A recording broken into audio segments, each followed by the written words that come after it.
Šiaulių miesto politikai išradingai paminėjo Švento Valentino dieną. Socialdemokratų būrys miesto bulvare praeiviams dovanojo meilės simbolį – širdeles. Antrus metus tokią akciją rengiančių politikų tikslas – pradžiuginti nepažįstamuosius ir vienišus žmones.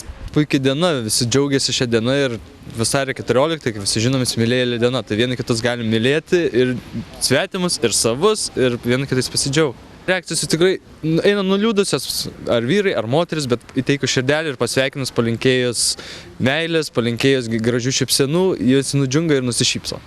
Nors Švento Valentino diena Lietuvoje pradėta minėti tik po nepriklausomybės atgavimo ir mūsuose laikoma nauja šventė, šiandien jos tradicijomis džiaugiasi ne tik jaunimas, bet ir vyresnio amžiaus žmonės. Jaunystės ieškau. Kodėl?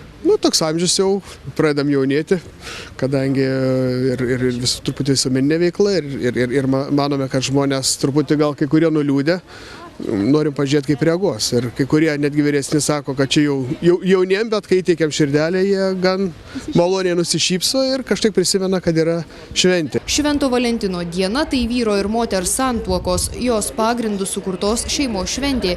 Kai kurie kultūros istorikai ir etnografai mano, kad panaši šventė senovės lietuvių kultūroje buvo gegužės 13, meilės deivės Mildos diena.